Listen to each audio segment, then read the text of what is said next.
السلام علیکم ورحمۃ اللہ وبرکاتہ۔ بسم اللہ الرحمن الرحیم، الحمد للہ رب العالمین، والصلاة والسلام علی رسولہ الامین، محمد وعلی آلہ وصحبہ اجمعین، ومن تبعهم بإحسان إلى يوم الدین، وبعد۔ رب اشرح لي صدری ویسر لي امری واحلل عقدۃ من لسانی یفقہ قولی، رب زدنی علما، رب زدنی علما، رب زدنی علما۔ قال النبی صلی اللہ علیہ وسلم: اذا اقیمت الصلاة فلا صلاة الا المکتوبہ، وفی روایت اخرى فلا صلاة الا التي اقیمت، او کما قال علیہ السلام۔ معزز حضرات و خواتین، گزشتہ 2 ہفتوں سے نماز کی کچھ غلطیوں کے تعلق سے درس چل رہا ہے۔ آج بھی اسی سلسلے میں ہماری گفتگو ہوگی، اور اسی سلسلے کو بڑھاتے ہوئے سب سے پہلی غلطی جو آج میں ذکر کر رہا ہوں وہ یہ ہے کہ فرض نماز کی اقامت کہنے کے باوجود یا فرض نماز کھڑی ہونے کے باوجود سنتوں کا اہتمام کرنا، سنتیں پڑھنا، یا اسی طریقے سے کوئی دوسری فرض نماز پڑھنا۔ اللہ کے نبی صلی اللہ علیہ وسلم نے اس تعلق سے رہنمائی فرمائی ہے: اذا اقیمت الصلاة، جب نماز کے لیے اقامت کہہ دی جائے، فلا صلاة الا المکتوبہ، تو فرض نماز کے علاوہ کوئی اور نماز نہیں ہے۔ تو اس حدیث سے بات معلوم ہوتی ہے کہ جب اقامت کہہ دی جائے تو کوئی دوسری نماز نہیں پڑھنی چاہیے، اور اس بات کا بھی خیال رکھنا چاہیے کہ اگر ہم مسجدوں میں آ رہے اور وقت بہت ہی کم ہے، اتنی دیر میں عادتاً نماز نہیں ہو سکتی ہے، سنت مکمل نہیں ہو سکتی ہے، تو ہمیں سنت کی ابتدا نہیں کرنی چاہیے۔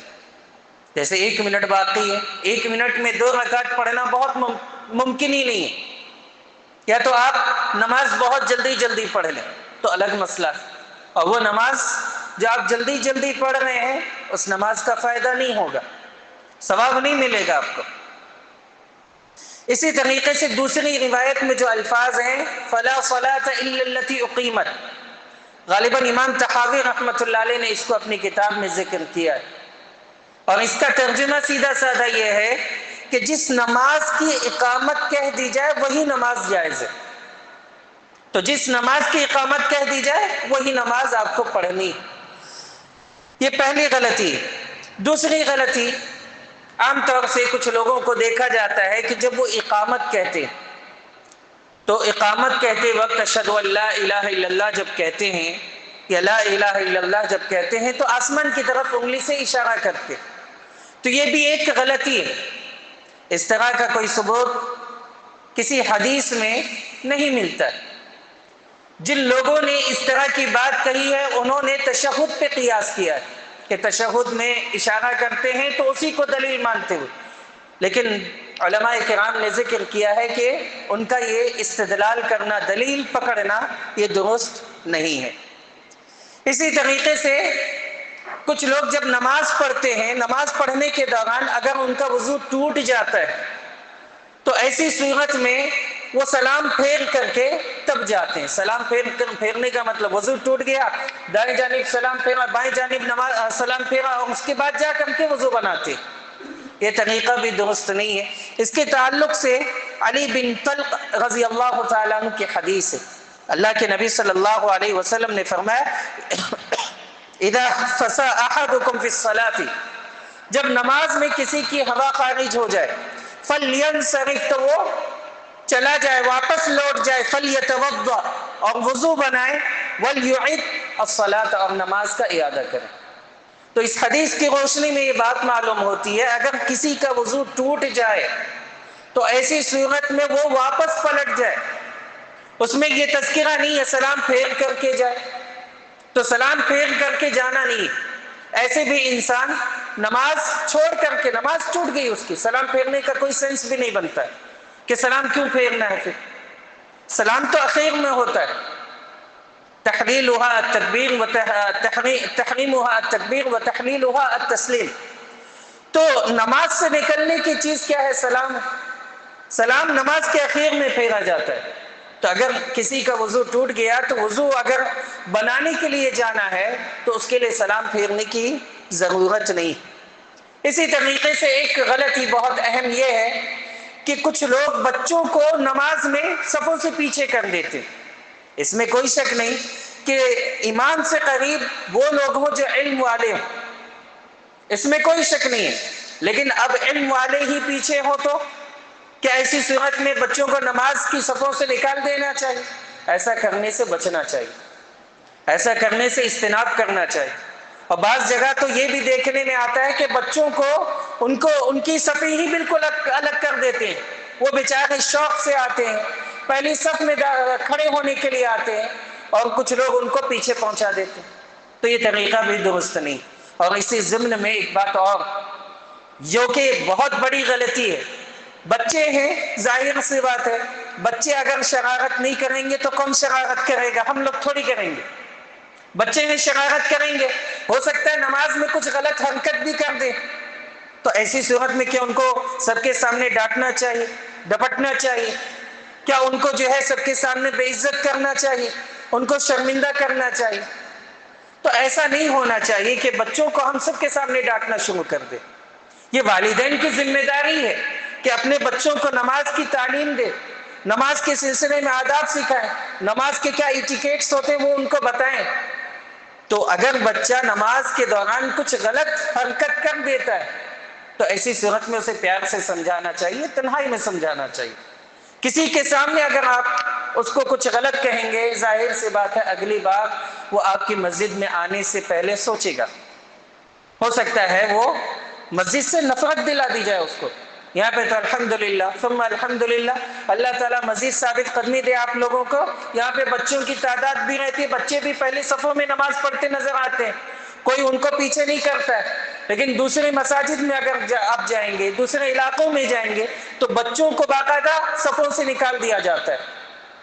خود میں جب چھوٹا تھا نماز پڑھنے کے لیے جاتا تھا کسی مسجد میں تو ہمیں بھی پیچھے، اگر آگے پہنچ گئے ہیں، غلطی سے بھی آگے پہنچ گئے، غلطی اس لیے کہہ رہا ہوں کیونکہ ان کے نزدیک غلطی ہے، تو غلطی سے بھی آگے پہنچ گئے تو ہمیں اٹھا کر کے پیچھے بھیج دیا جاتا. تو ایسی صورت میں نماز کے تعلق سے، مسجد کے تعلق سے، اللہ کی عبادت کے تعلق سے بچے کے دل میں نفرت پیدا ہوگی، اور نفرت پیدا کرنے کے لیے ہم نہیں ہیں. خود اللہ کے نبی صلی اللہ علیہ وسلم نماز کو لے کر کے نماز پڑھتے تھے. کئی بار ایسا ہوتا تھا سجدہ بھی ڈیلے کر دیتے تھے، تاخیر ہو جاتی تھی سجدے کی حالت میں، صحابہ کو تشویش ہونے لگتی تھی، پریشان ہو جاتے تھے، نماز کی وجہ سے نماز میں خلل ہو رہا ہے. اب سوچئے اس کے باوجود اللہ کے نبی صلی اللہ علیہ وسلم اتنا ایکشن نہیں لیا کرتے تھے اس پہ.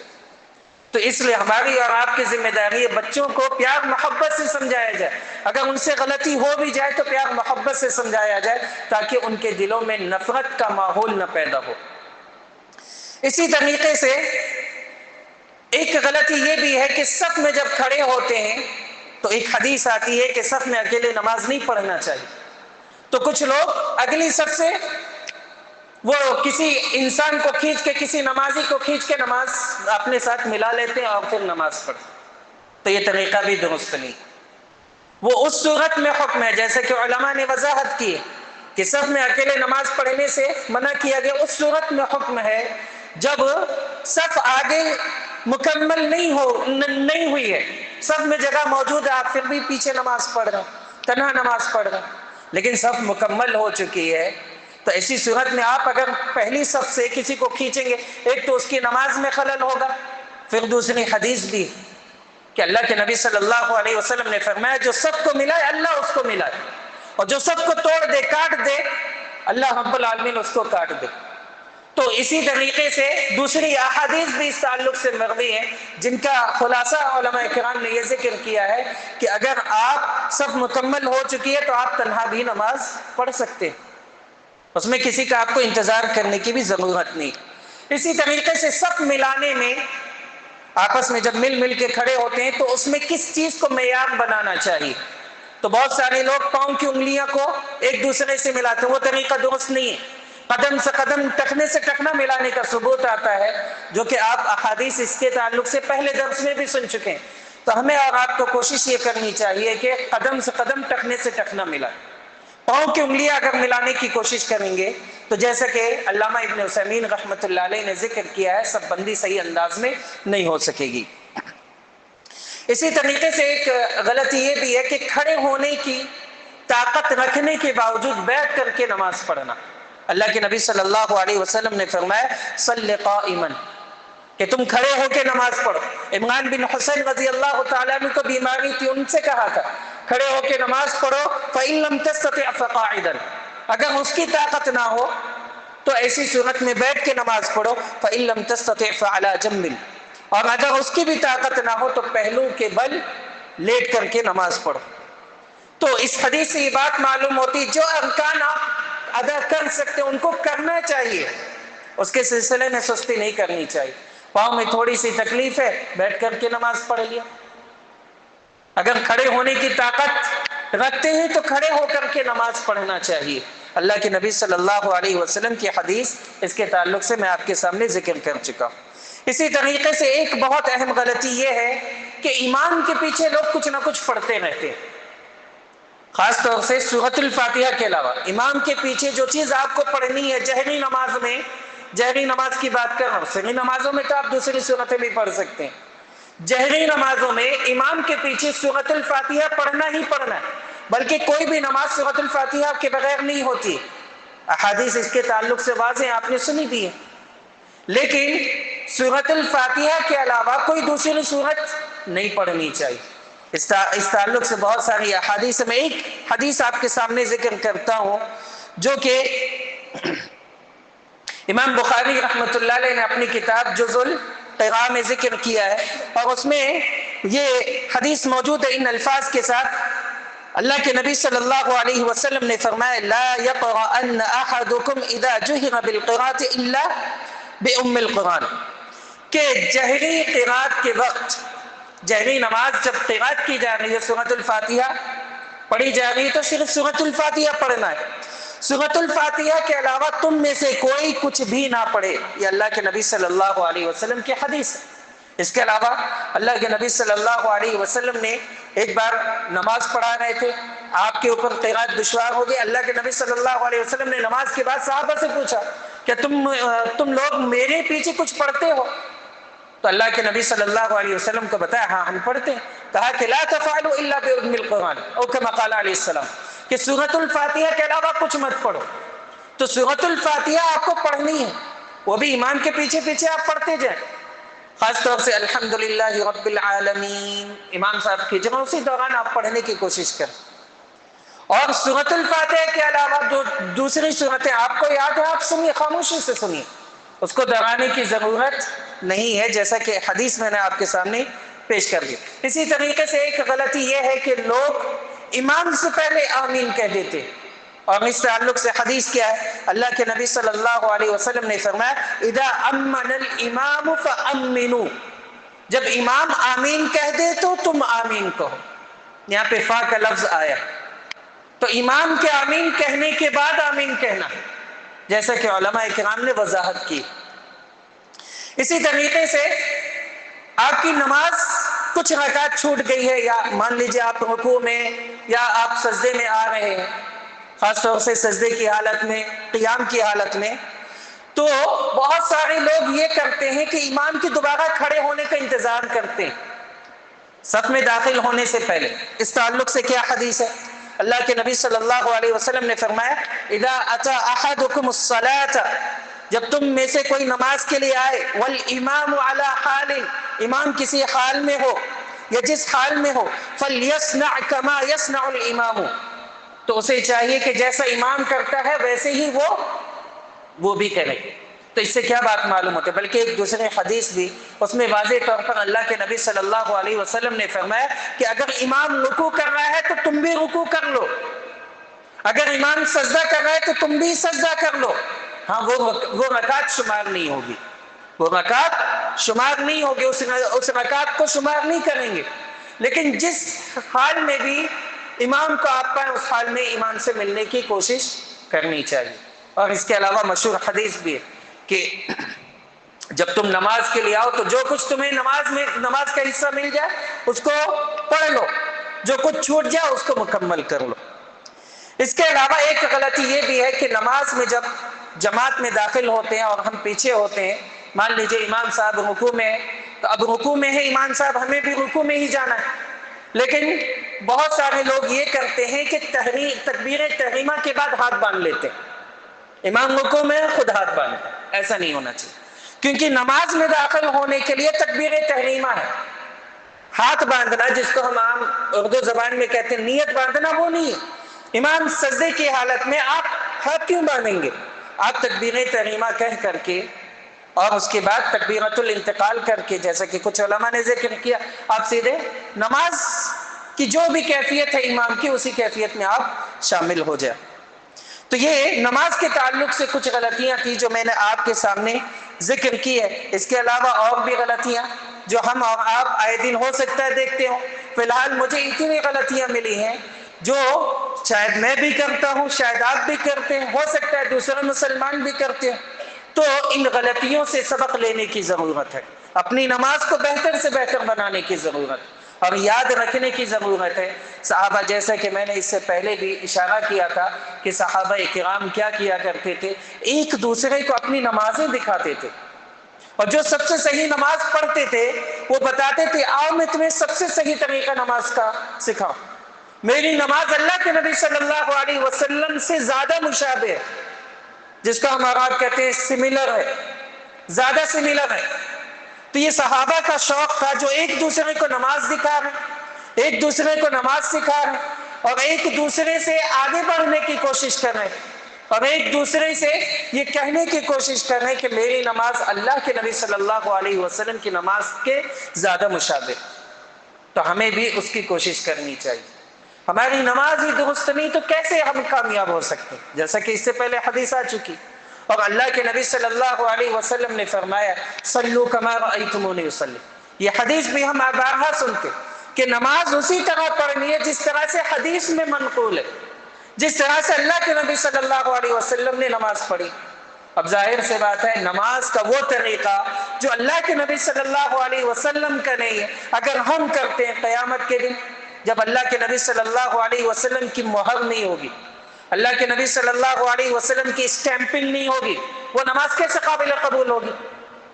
تو ہمیں اور آپ کو کوشش کیا کرنی ہے کہ ہم نماز کا درست اور صحیح طریقہ سیکھیں، نماز کا صحیح طریقہ سیکھنے کا شوق رکھیں، جذبہ رکھیں، اور یقین مانیے اگر نماز کی درستگی ہو جائے، نماز کی درستگی ہو گئی تو انشاءاللہ ہماری آخرت بھی درست ہو جائے گی، کامیاب ہو جائے گی۔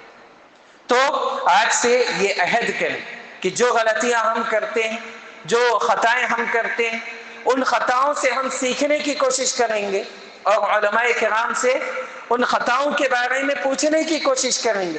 اپنی نمازوں کو ہم اپنے جو ساتھی زیادہ بہتر جانتے ہیں ان سے ایک بار دکھانے کی کوشش کریں گے، وضو کا طریقہ دکھانے کی کوشش کریں گے تاکہ ہماری نماز، وضو کا طریقہ، ہماری دیگر عبادات درست ہو سکے۔ اور یاد رکھیے نماز کے جو فوائد ہیں نا، ہم پڑھتے رہتے ہیں نماز گناہوں کا کفارہ ہے، نماز برائیوں سے روکتی ہے، یہ فوائد کب حاصل ہوں گے؟ نماز کے فوائد کب ملیں گے؟ جب اسی طریقے کے مطابق ہم نماز پڑھیں گے۔ ہمارا وہ طریقہ ہی نہیں ہے جو اللہ کے نبی صلی اللہ علیہ وسلم کا ہے، ہمارے اندر وہ شوق ہی نہیں، وہ جذبہ ہی نہیں سیکھنے کا، تو ایسی صورت میں ہمیں نماز کے وہ فوائد کیسے حاصل ہوں گے اور نماز کا وہ ثواب کیسے حاصل ہوگا؟ تو ہمیں بہت زیادہ اس بات کو سنجیدگی سے لینے کی ضرورت ہے اور یہ بات سوچنے کی ضرورت ہے کہ ہم اپنی نمازوں کو بہتر سے بہتر بنائیں، سیکھنے کی کوشش کریں، کیا صحیح طریقہ ہو سکتا ہے یہ جاننے کی کوشش کریں۔